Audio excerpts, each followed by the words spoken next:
what did we highlight in the beginning?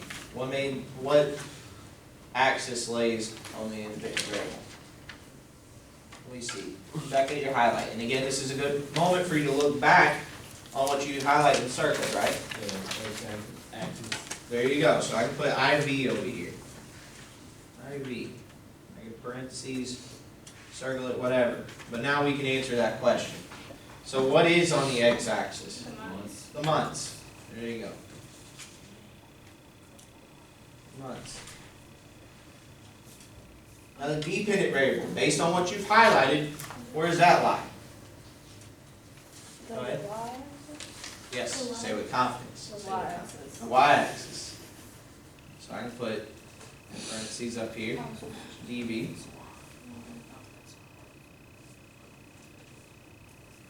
So, answering this question, what's the dependent variable? Number of deer.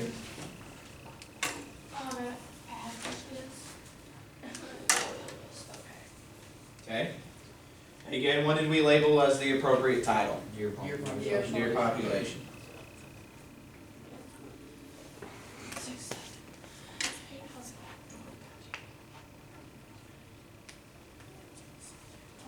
Now, we would have access to a calculator too in the end, but we'll do the math right here. You have to find the average number of deer per month. The average number of deer per month. So what was it that we highlighted on the front? The mean, right? The mean. So you can use this table right here already. You have all your numbers right here because we got to add them up and then divide by the number that is there. So something I always done, like in school, was I would put a plus sign right here and I circle it. Just so I know I'm adding. Right? So when you add it all up, it comes out to 143. When we divide it, I always circle it too. By how many? We got 1, 2, 3, 4, 5, 6. Okay?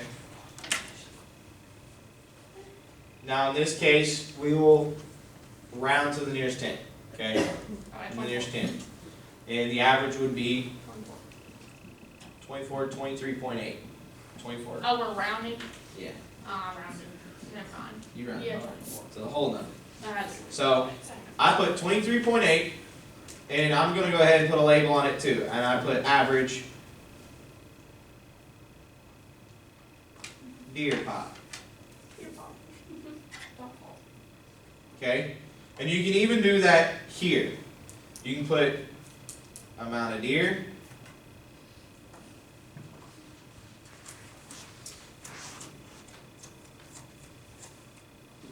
You do number of months.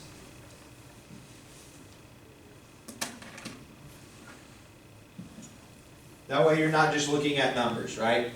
You're not just looking at numbers and going, where did I get that again? Where did I get that again? If you're labeling as you go through, it'll make it so much easier for you to look back and evaluate it and go, oh yeah, that's where I got that from. Okay? And that way, if we did screw up here, we had a screw up within that math, or you know that looks a little funky, we didn't even have a deer with 43 as a number or something like that. If that was your average, you know, you could go back and go, oh, I screwed up here. I used the wrong number in that section. Okay?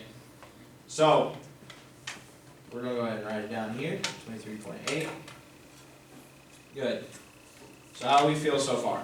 Is everybody picking up on it? Yeah. It's okay to have questions. Okay.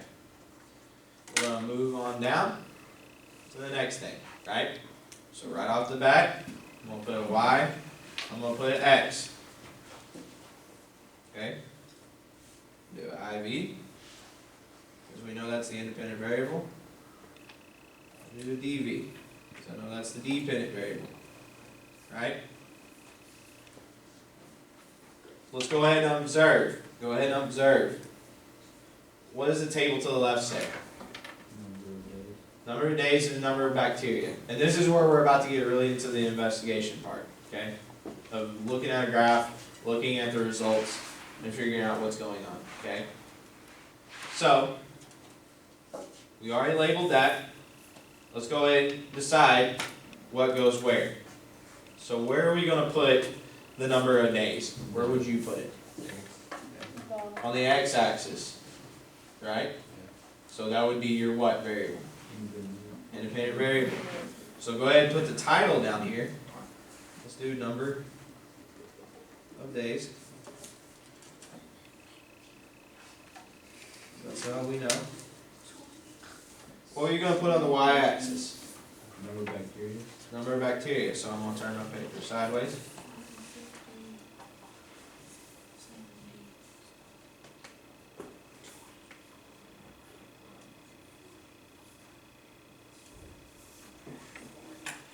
Underline it.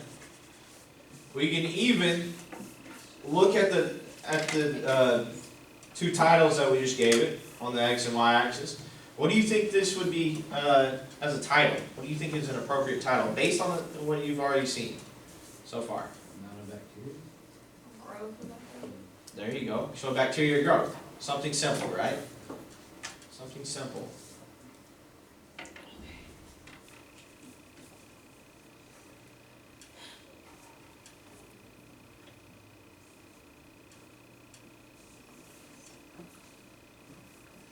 Underline it.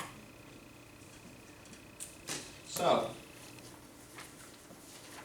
we can go ahead and answer the questions down at the bottom. What is the independent variable? Number of days.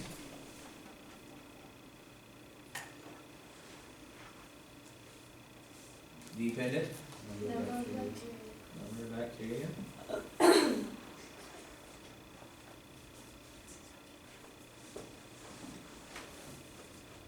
And the appropriate title. Bacteria growth. Bacteria growth.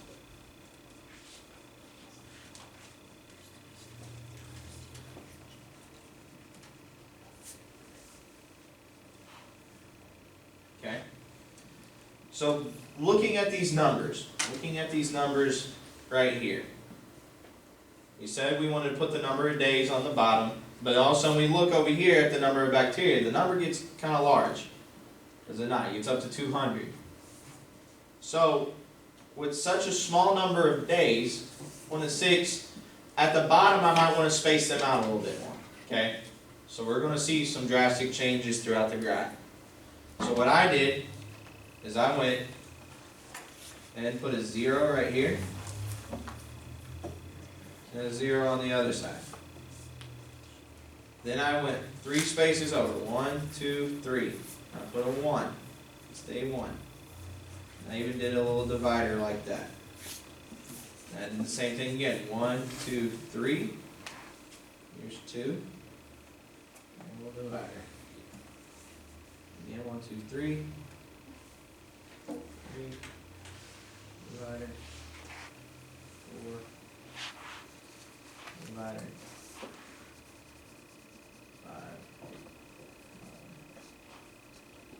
6 right here. Okay?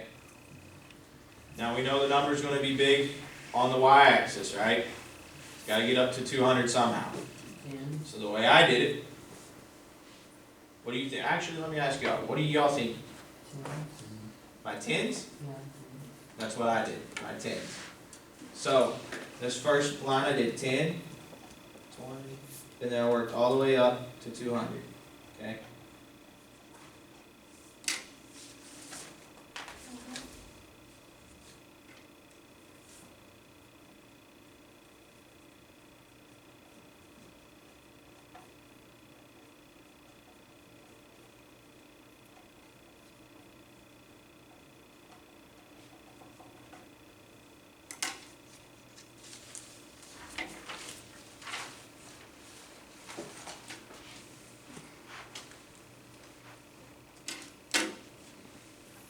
Nice. So, now looking at the table. When it comes to line graphs, this is what I suggest. Before you start drawing your lines, I would put the points, plot the points, right? So looking here, here's 1. So I'm going to go to that number 1 and I'm going to just go up and down, right? So, on day 1, how many bacteria are there? 4. 4. So I'm going to put that dot right here. Just put a dot. Okay? Day 2. 16. So I'm going to go day 2. Put Put that right there. Day 3, what do we get?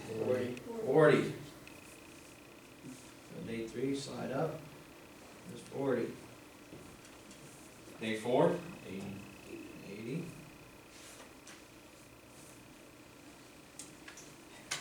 Day 5, 100. Now we're getting some growth, huh?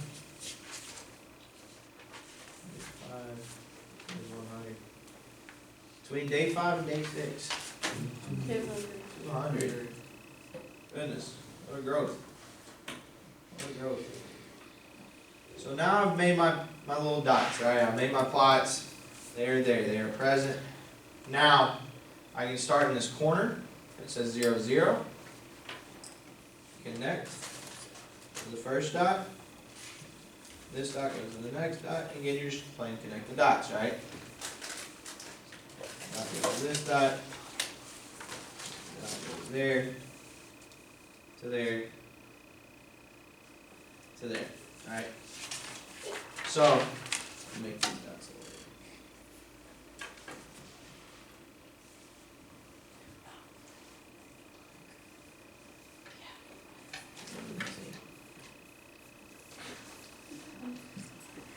So what, well, first off, let's make our key real quick. That's what I'm missing. Let's make our key. What's on our y-axis? Number of bacteria. Okay, so y-axis, number of bacteria.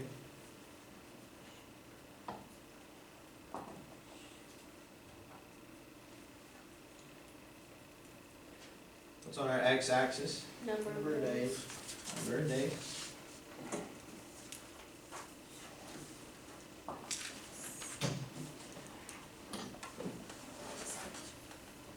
What's our title? Bacteria growth.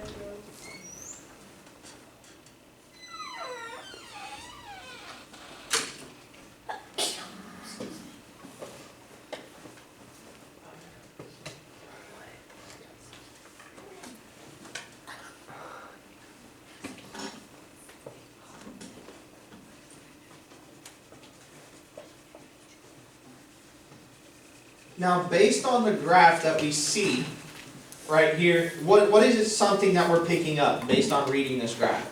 What's happening to the bacteria each day? It's getting bigger. It's getting bigger, it's growing, it's growing. So you can make assumptions, again, we don't have enough information, right? It doesn't tell us why it's growing or what they've done.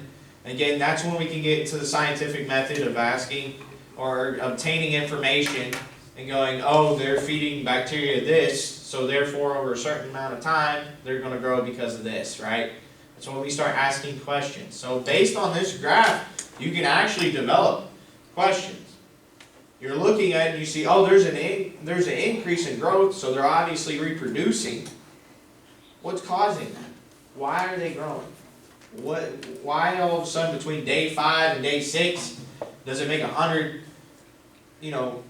value jump? So you can ask these questions of why that happens. You can see how drastic that is. Again, it was slow in the beginning, all of a sudden, boom, there was a big jump, and then a minor jump, and then kind of another big one. What is causing that? So again, that's for y'all to investigate what is causing that. Yeah. The more there is, the faster it spreads. Yeah, true. And again, that's you making an assumption or making an educated guess, your hypothesis, or it might be something factual that you have found within the information, right? So good job. So now what we're going to do, we're going to move on to the next part, okay? We have 4 total graphs, so we're going to move on from there. Alright?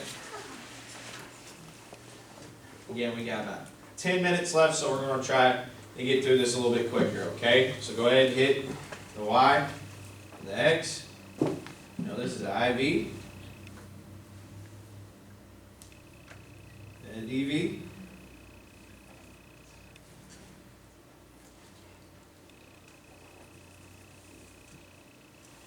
So, based on the information that you're reading over here to the left, what should be my X? Number of hours of study. So you go ahead and make that title.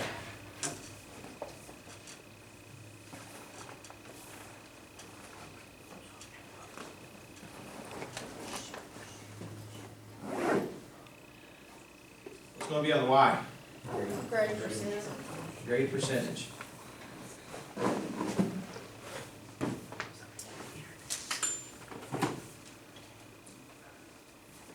Okay? What do you think the title should be?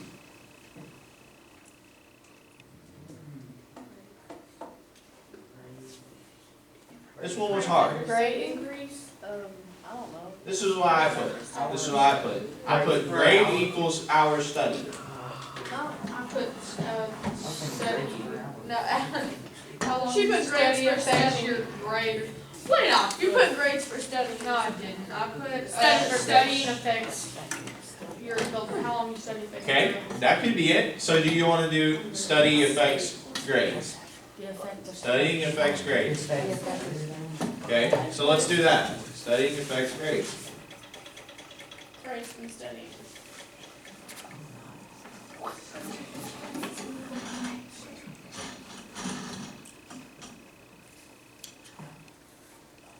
Okay, underline it.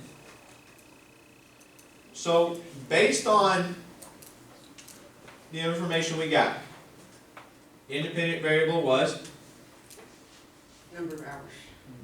number of hours studied, right?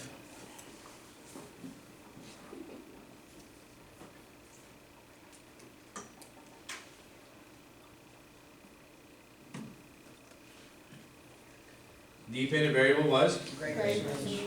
grade percentage.